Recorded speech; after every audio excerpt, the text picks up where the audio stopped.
Welcome to Beyond Belief Sobriety.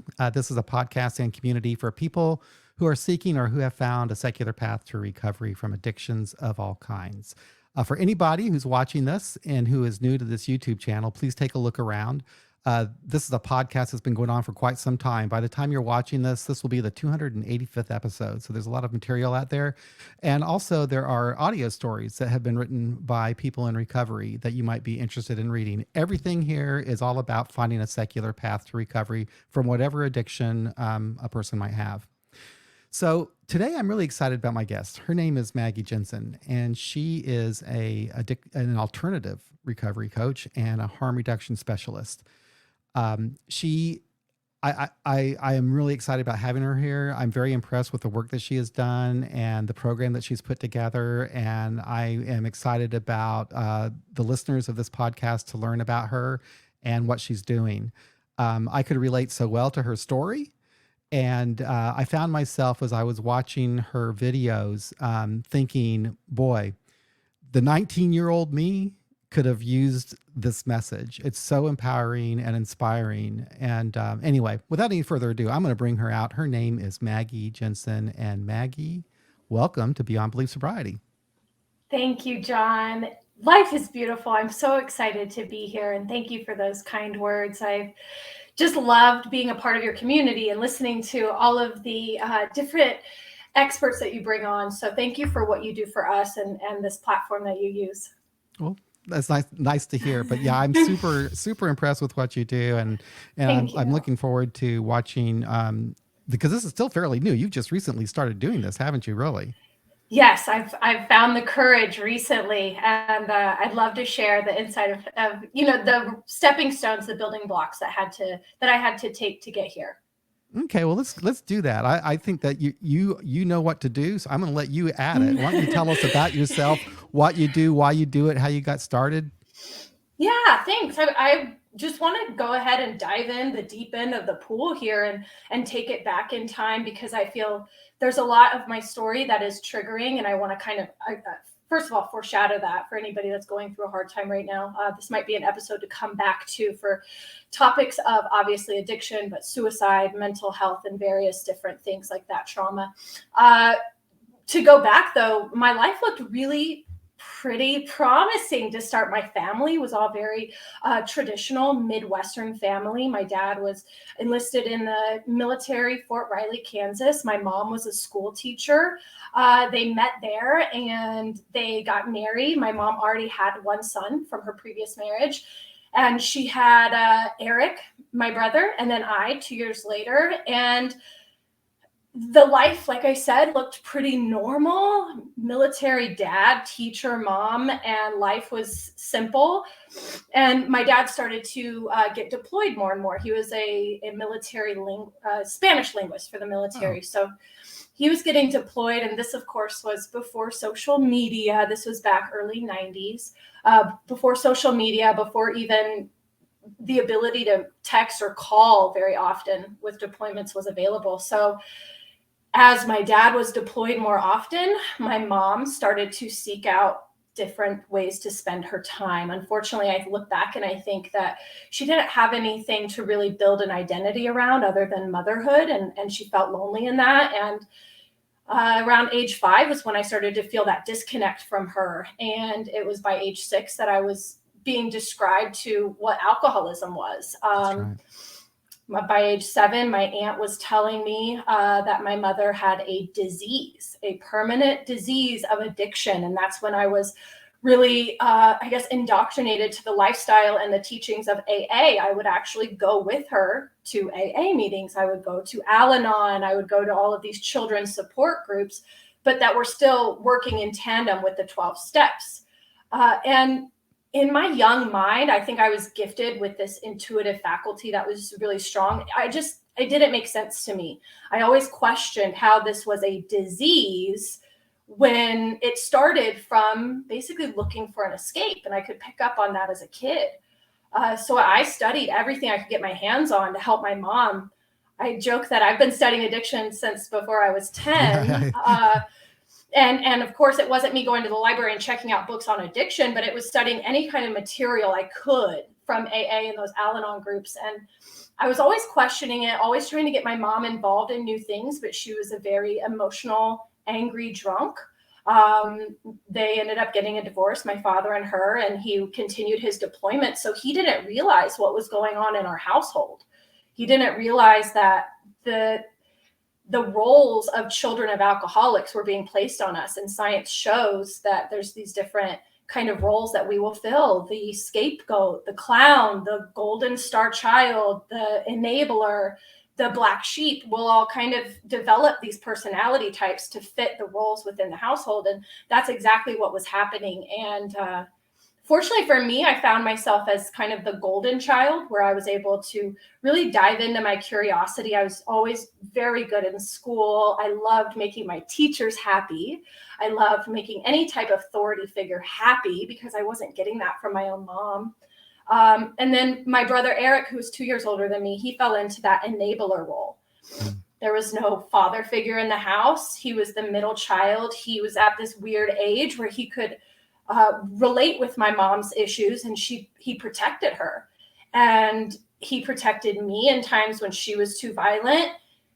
And over time, that weighed on him to the point that he took his life when he was 14 and I was 12. And we were home alone together. It was honestly something out of the blue. Looking back, there was no note. There was nothing. He always played that facade, he always played like everything was okay.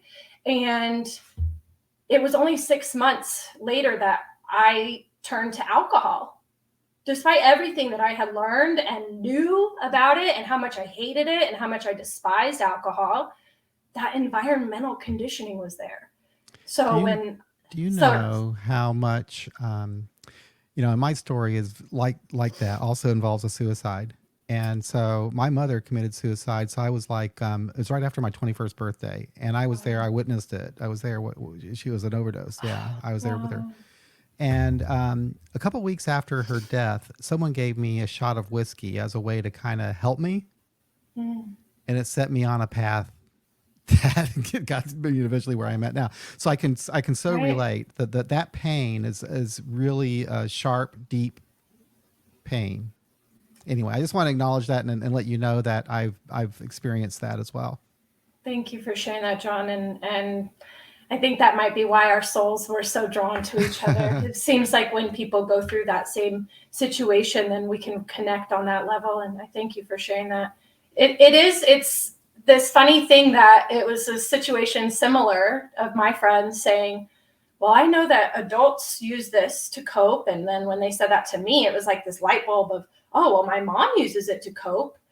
And there was no red flag of like, well, look what your mom is now. It was just, I need something to make me feel better. And I remember the first words out of my mouth as soon as I took that drink and felt the buzz was, wow, I see why my mom is an alcoholic, because it was that first sense of warmth that I got in so long. And it's something that I realize now that we're not taught, that we can provide that warmth for ourselves, that we don't have to look for external circumstances to do that. But 13-year-old mind, I didn't know. And I used alcohol to escape the pain and the guilt that I had from, I was home alone with him. Why didn't I do anything different? When I found him, he was still alive. I could have done something different. All of these things I kept playing over and over in my head. And my mom's alcoholism got even worse afterwards. It got to the point that every time she drank, she would say something to the effect of, I wish you were the one that died. Geez. I wish that if anybody was taken from me, it was you. What were you doing when you were home alone with him? Why weren't you there for him? Why didn't you call 911 faster? And fortunately, my dad obviously became aware of everything that was going on at that point. He was able to come off of deployments and have me move in with him. And from then on, it was this stark contrast of my mother focused solely on herself and her own pain, that she basically smited my oldest brother and I out of her life. Whereas my dad, in hindsight, I never remember a day where he shut me out because he was hurting so bad. I never remember him needing to come to me for comfort. He was the one that opened that door and that connection. So the reason I count myself as successful now is all of the things that I got from my dad and kind of the things that I was shown what not to do from my mother. And I have to think, as angry as I was about the whole situation and being put on this earth with that type of mom, hey, you know what? I learned some things. And that blueprint I saw from her life, my life started to unravel the same exact way. And that's what caused me to buck up finally 15 years into my addiction and say, wow, my life, like literally it's the same track record. I'm multiple DUIs. I've dropped out of college. Like all of these things that my mom was happening for her started to happen for me. And if I hadn't seen that result for her, I don't know if I would have had the wherewithal to say, ooh, I'm heading down a dangerous track. And so it was, like I said, 15 years. Alcohol was always my favorite. I was introduced to other things, but it was always alcohol that I came back to. I was a very hard drinker. I didn't seem to have a low tolerance whatsoever. I could drink hard alcohol, so I thought I was really cool. And, 10 years pass, you get into your mid-20s. It's not as cool anymore to be a 25-year-old stumbling drunk. It's not as cool anymore to be 28, nearing your 30s, and be going to the bars every night. And on top of that, I had found my perfect husband, and he was a very successful military officer, and I needed to be able to be in control. And throughout all of these trials and tribulations where I wasn't necessarily accounting alcohol as the issue, it was the depression, it was the fact that life hurts, and that I was given all of these negative circumstances. That was my mentality. So I reacted with alcohol. It's never alcohol's problem. And then I started to see, okay, I need to take time away and I need to be serious about it. And I read a book by Bex Weller, and it's called, and I always get it wrong, it's either Happier Hour or Happiest Hour. And she described what it would be like to take a 100-day alcohol vacation. For me, it was too scary to think life completely sans alcohol forever. So I just wanted to get my toes wet. And this was beginning of 2020, actually. And I had a stream of very embarrassing events leading up to that. And to kind of backtrack, I guess, in 2018, the end of 2018, my dad, who had been, that rock for me, and the most unconditionally loving person in my life, he passed away in a motorcycle accident. And so now I was drinking for Eric's death, for my detachment from my mom, and the one person in this world that understood me was taken in a tragic motorcycle accident. That was my mentality. So 2019, boy, was it ugly. A lot of it I actually don't even remember. So 2020 was when I said, I need to do something different. I need to try something different. And all of the things that I'd attempted with AA and even reintegrating those things that I'd learned in childhood, they never really stuck. They made me more obsessed with drinking. So I said, I'm going to do something that takes my mind off of the alcohol. After I read that book from Bex Weller, I realized it was helpful, but it was still having me relating everything back to drinking. And every time I thought about that, there was some sort of depressing idea that came with it, which locked me in a depressed state. And no person can take intelligent, positive action if they're locked in that negative state. And so I said, well, what have I been putting off? What have I not done for myself? Well, there's a lot. Before I gave up on all of my dreams, I really loved fitness. Yeah. And I kind of tuned into what did little Maggie love? Well, I loved activity. I loved working out. At that time, it was sports, athletics, play. I loved reading. I loved studying. I also loved public speaking. So these things I started to say, well, how can I just incorporate these in my day? And instead of thinking, I'm going to have to get through this day without alcohol, I was thinking, what kind of fun thing can I add in? And it just seemed as if all of the sudden I was going for, first it was only maybe 8 hours without thinking about alcohol. I'd be like, wow, I just went half the day. And then it was a full day. without thinking about it. And it was as if little by little, all of those binds were just breaking off of me. The chains were breaking away. And I was realizing that I was building an identity that had nothing to do with alcohol. And that's one thing that I was drawn to all of your interviews about, is because you talk about identity. And I don't think a lot of people understand that when we're locked into negative drinking behavior, that's an identity.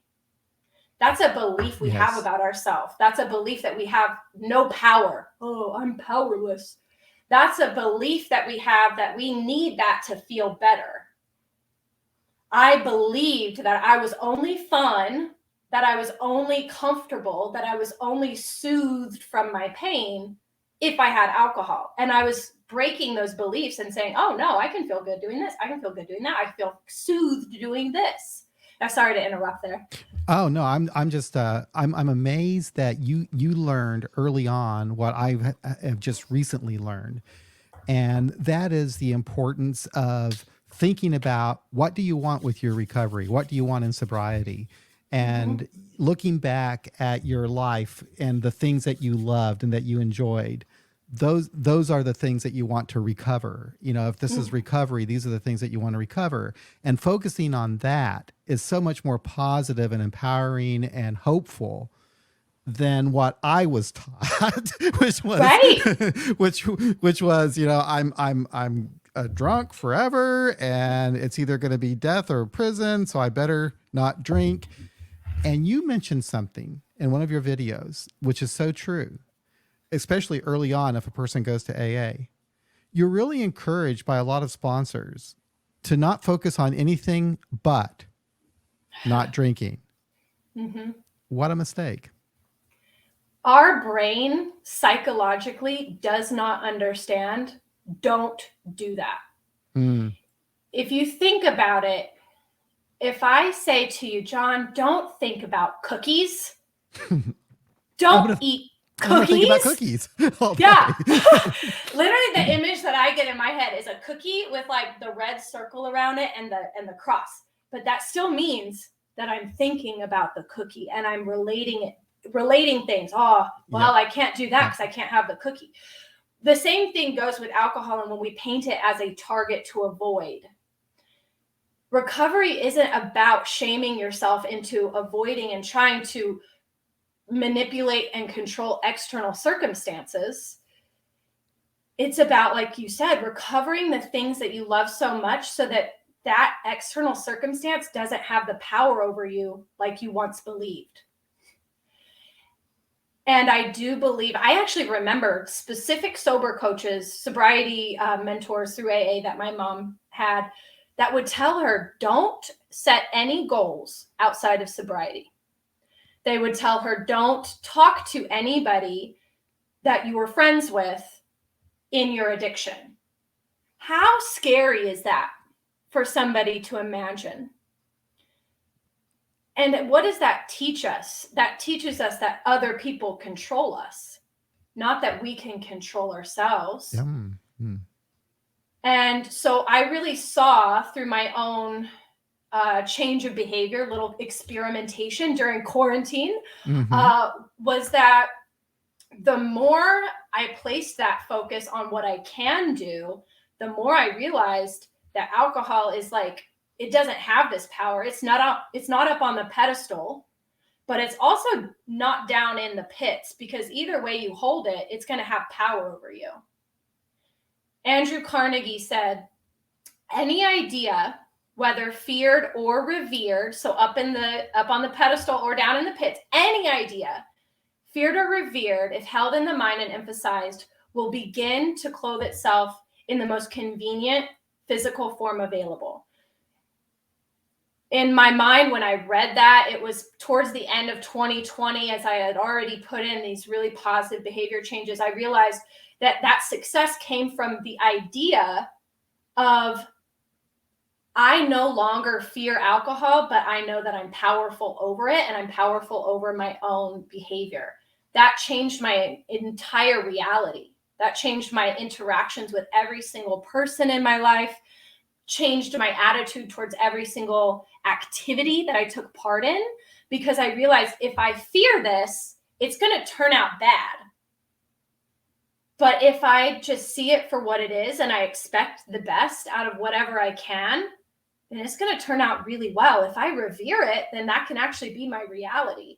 And we can definitely get really mindset-y. I loved studying how like these thoughts actually affect our bodies physiologically to move into action. And that's really where I saw the main connection for my success, was getting out of that rumination state of shame, guilt, and getting into this empowered state of just focus forward.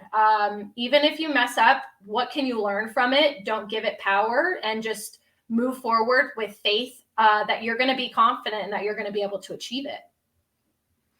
What I also liked about the videos that you've done and the message that you give is you correctly identify this thing, alcohol use disorder, as lying on a spectrum.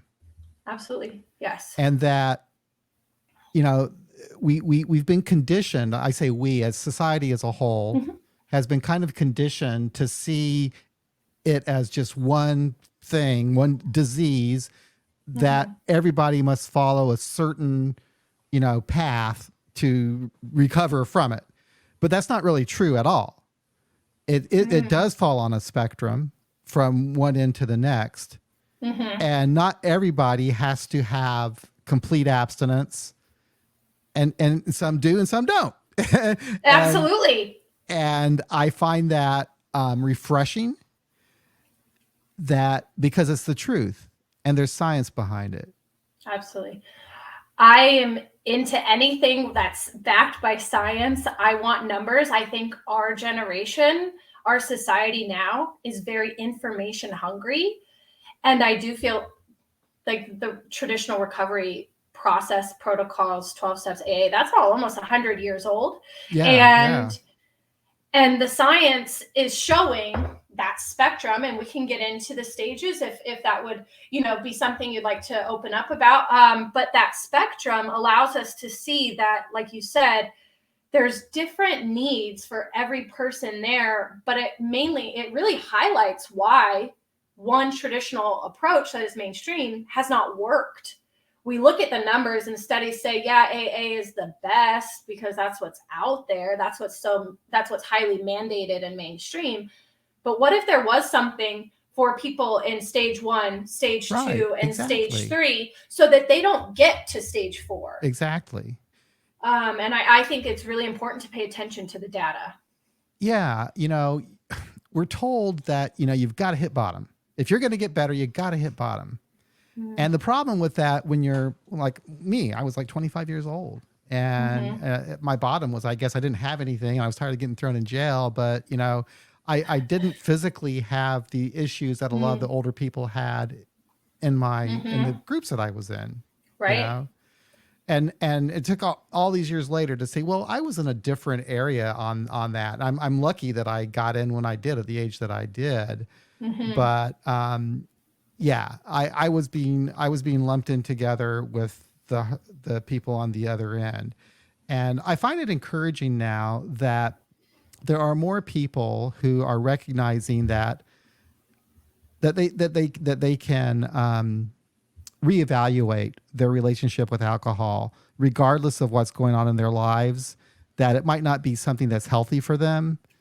And there's more of a curiosity about what would my life be like without alcohol, or if I could moderate and reduce my alcohol consumption, what would my life be like? And I just find that so promising that that is happening now. It wasn't happening 20 or 30 years ago. No, I think the alcohol industry is panicking a little bit because we are waking up to the effects of alcohol on not just the physical level or like the professional or legal level, but also mental health and energy, things like that. So, what I say is, you don't just wake up an alcoholic. You don't just wake up at that severe end of the spectrum. We had to practice drinking for a long time to get there.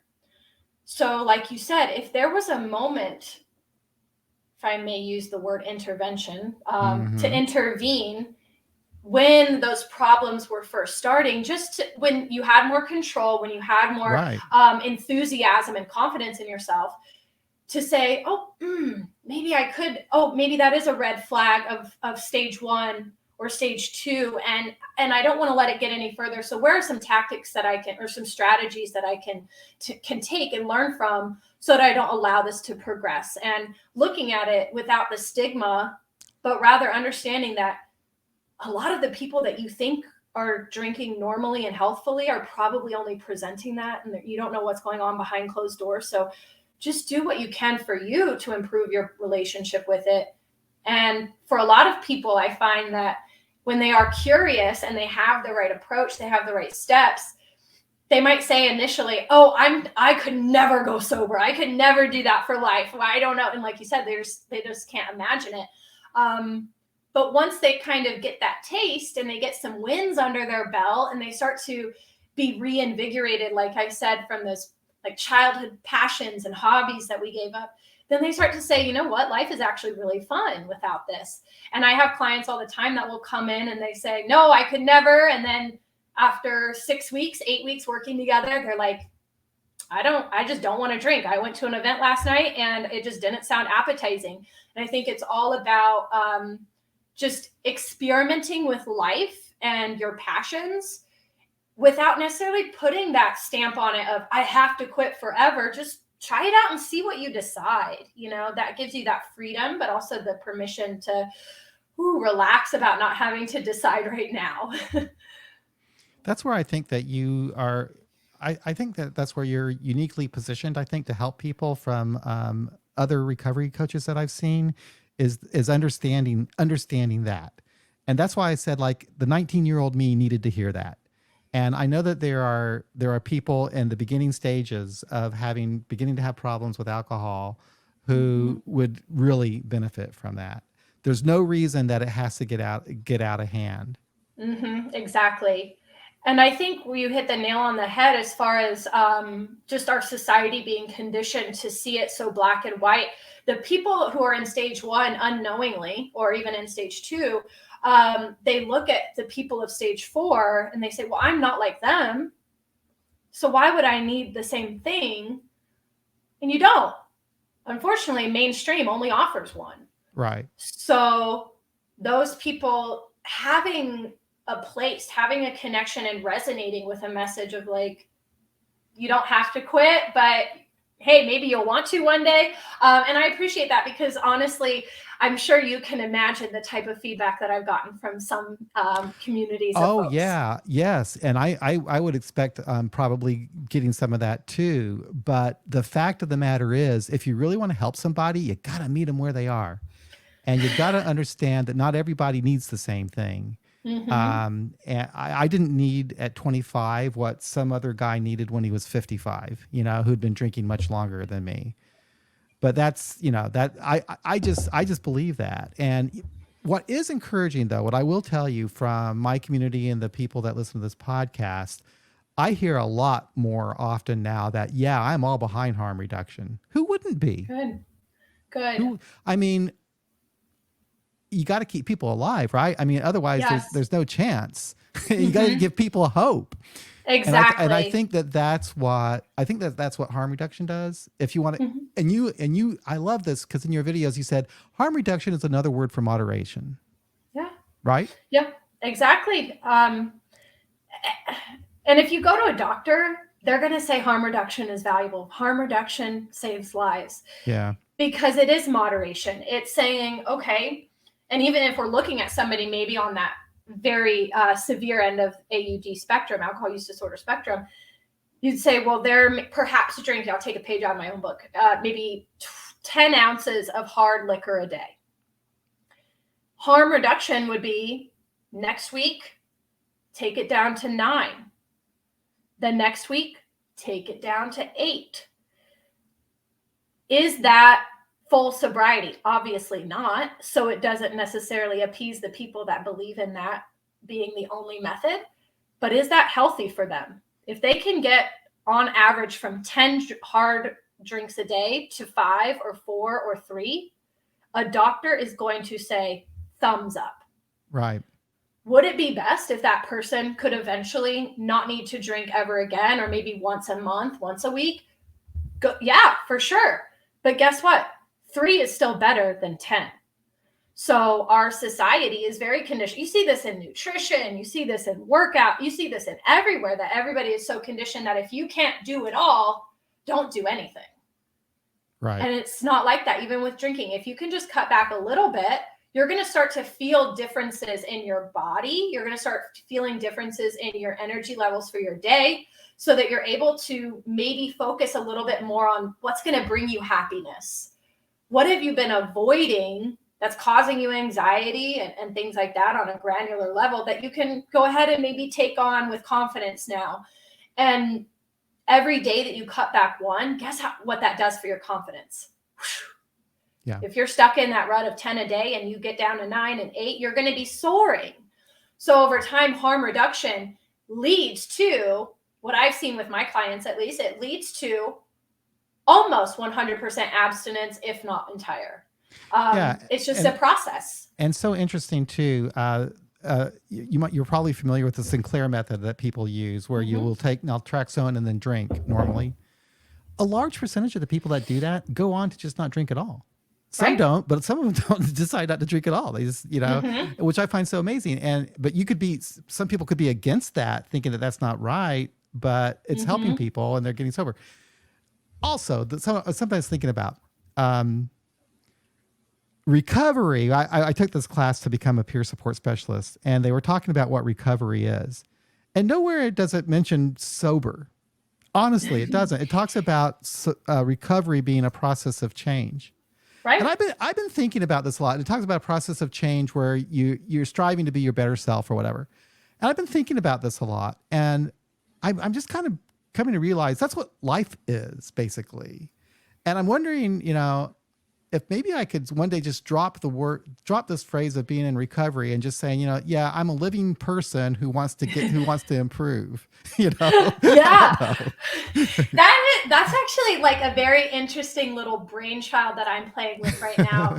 And it came from like seeing my mom's identity built around, in the time that she was addicted, it was, I'm an addict. And then in the time that she was working the steps and actually getting coins and all of that jazz, her identity was, I am sober Robin. I am going to AA every day. Right. And it's like, okay, for me, that feels like I'm still giving just as much energy to the illness. I wanted it to be, like you said, like I'm a freaking human being. Right. And I just live and I just have all of these fascinations and hobbies and interests. I didn't want it to be about alcohol. So I thought, like, well, how can I, instead of thinking about myself being in recovery for life, right, or trying to aim for sobriety, what is it to be recovered? And then what is sobriety without that word? Like, what's the opposite of addiction without saying sobriety? And for me, there's books on this. Johan Hari says that it's connection. I agree with that. But for me, the opposite of addiction is freedom and health. Yeah. When I'm focused on my freedom to create whatever I want, the Magnify method, this program, when I'm focused on my health, I'm thinking in terms of developing both of those aspects. Then when the idea of drinking comes in, it's like, right. That's not adding to these buckets over here that I love, this identity that's not sober or addicted. It's free and powerful and driven and healthy. I'm not even giving the other identity any power anymore. It's like the old me. It was a part of my life that I could actually cut out, and I'm reclaiming. And instead of thinking living in recovery, I'm recovered. I'm a human. I'm normal. Yeah. And I think that's a really powerful place to be, so that you're not locking yourself into feeling ashamed about having to be in recovery. I think some people still feel that. A lot of people can wear it as a badge of honor and be confident with it. But other people, I can tell it weighs on them, like they're embarrassed. I've had that. I've had people tell me, I don't want to be in recovery. It just sounds like I'm always sick. So and when you study what happens to the body when you tell yourself you're sick, and I'll try not to get too deep here because I could talk hours about this, but when talking about identity, when talking about your beliefs about yourself, any idea that you believe about yourself is going to manifest. If you believe that, let's say there's a paradigm, a program built into you from childhood that you are that you don't like to study, that you're a poor student, your attitude towards studying, your attitude towards yourself about studying is going to be very poor. You're not going to spend time doing it. You're going to get poor results off of anything that you have a bad attitude from. And it was as if I realized that every negative thing in my life that I was experiencing was coming back to some sort of program that I had about myself. That I had to make myself small, that I was powerless. Addiction is a disease. I'm only fun if I'm drinking. I can only be happy if I'm drinking. All of these things were leading me to make those decisions. And that's true for every single human being. If we tell ourselves that we're powerless, if we tell ourselves that we're clumsy, that we are just drunks, you said that earlier, I'm just a drunk. The more we tell ourselves that, the more we are going to embody that through our ego and through our behavior, because we believe it. If you've ever been mad and somebody comes up to you and they want you to laugh and they try to make you laugh, even if it's funny, you're going to stay mad because that's your ego. It wants to perform what you believe right now. So I remember specific days before I was able to, find my power, where there was alcohol on a cart and I was having a bad day, but I made it all the way here. And I really want to drink, but I shouldn't drink, but I'm powerless. It's a disease. And that one little hook of a thought, of a belief of my identity, was what caused me to then cave into that drink. It wasn't anything other than just that thought and that belief about myself. And identity, I think, just plays such a big part in that. And I think that any recovery path, any type of AUD treatment, it needs to have a big focus on identity and who you believe you are and who you believe you're not. Oh, I'm not that type of person.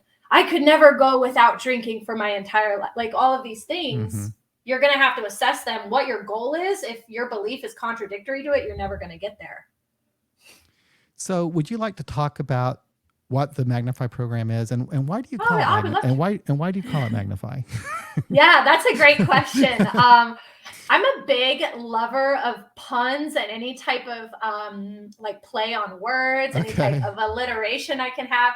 And so when I was creating the company, I had a bunch of different ideas, and my sister-in-law and I were talking. She was like, well, it's almost like you're always just kind of giving your positive energy to help people, to model that for your clients. So it's almost like she was like, you're almost magnifying them. And I was like, well, that's cute, but I also didn't want it to just be my name. So I was like, well, magnifying, like that sounds like magnify.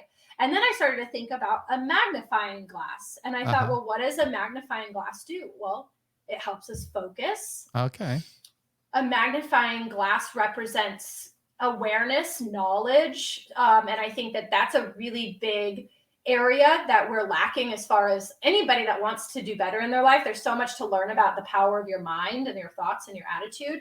And then also, if you think about a magnifying glass, when you put it under the sun's rays just make it so powerful, it turns to fire. So it was a metaphor really for like, when you start to focus on the good things in life, you can light a fire under your own booty and get there. Right. And I really loved Magnify Maggie. I liked the M. Yeah. But I think that the program overall, I just wanted it to allow people to feel comfortable entering. First of all, we touched on this. A program has to meet a person where they are. Right. For me, AA always felt uncomfortable. And I think you probably know this part, but it was uncomfortable for me because of my relationship with God after everything that had happened with Eric. And if I wasn't resonating with that, I was shut off to it. Oh, man. Yep. You know? Yeah. You can't accept one portion of a program, but then ignore another part. Right. And that's really what was happening for me. So I needed something that gave me that power without focusing it on God. Right. And I think a lot of other people do need that as well, obviously. Absolutely, yes. I know you're in agreement with that. So, meeting people at their level to where, okay, it's non-religious. There's no labels. I'm not going to make anybody claim. I actually don't want to. Even if you do say I'm an addict, we're going to work that belief out of you, because that belief, that belief is what keeps you coming back to that behavior. Yeah. So we work on, not working with labels. I love smart recovery for that as well. Non-religious. It's also just such what I intended for it to be, such a physical program as well. Yep. And I know that you've had on, Matt, I believe his name was, who had the kind of a fitness inspired program as well. And I just saw not just necessarily working out to see your body differences, but the impact that physical exercise has on your mental health. For me, that became my new drug of like, oh, if I'm feeling sick or if I'm feeling like angry, let me go for a walk. Oh, I have like natural happy hormones in here that are going to make me feel good. What? So having that aspect added into it with nutrition, I believe that having nutrition goals, morning, mid-afternoon, lunchtime, dinner time, think about how much mental energy you put towards that, and you're not thinking about alcohol. Every time you make a meal that fits your needs, that's a win. That's a confidence booster. So it's nutrition and fitness. It's non-judgmental, no labels there.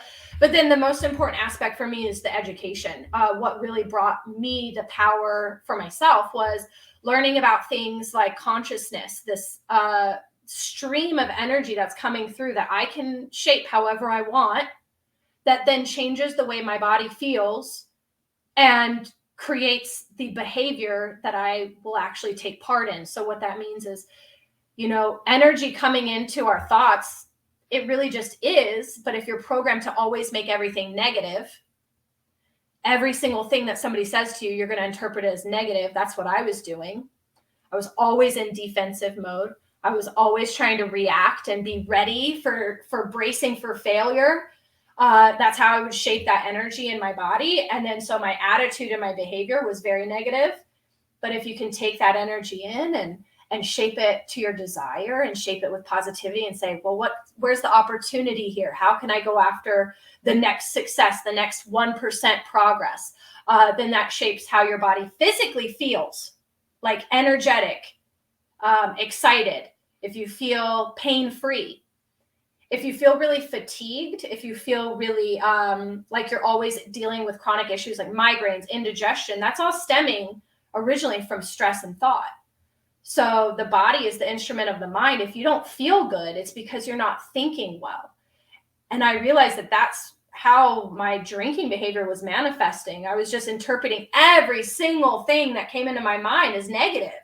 And I had to soothe that. I had to drown that out to make myself feel normal, but then my body wasn't feeling good. So conscious awareness, our higher faculties, our ability to shift our perspective on things. I've had to do major perspective shifts to accept and actually find gratitude in Eric's suicide. And in my mom, we talked about the gratitude that I found in my mom's addiction. The gratitude that I've found even for my father's death. I don't know if had my father not passed away and things not gotten really bad in 2019, I don't know if I would have already been on a sober journey for quarantine. I fear what my life would have looked like had I not already started before the lockdowns. I don't know if you remember, I had to just get off social media because everybody was posting about shots of whiskey at 10 a.m. on a Wednesday and stuff. Yep. So I just look back and I find so much gratitude. Obviously, I miss my dad, but the sequence of the way things happened, had that not happened, I don't know that I would have made that decision in January of 2020 to set me up to actually do the work that I did from March until the end of 2020 when things started to reopen. So just figuring out ways to shift your perspective on things so that you're not drinking to escape this pain anymore, this trauma. That's what the Magnify method really is all about. There's obviously lots of details I'm leaving out here, but I would say I don't have a number of steps that I put somebody through. Something that I notice on a therapy level, on a therapeutic professional level, is that the 12 steps and traditional recovery, I worked in inpatient facilities even that used that modality. It's very protocol focused. Just put the people through the steps. If they mess up, just start them back over. Whereas I think that what's needed is to have a pillar or a curriculum of steps, a curriculum of pillars, but then shift them based on where the person is, how the person's goals look like, what happens along the way, say a lapse in sobriety, how can we shift things and offer encouragement and enthusiasm to move forward versus shame or guilt or things like that. So obviously the steps are all there, but they mold to the person versus making a person mold to the steps, if that makes sense. Yeah, that was really my goal. That's right.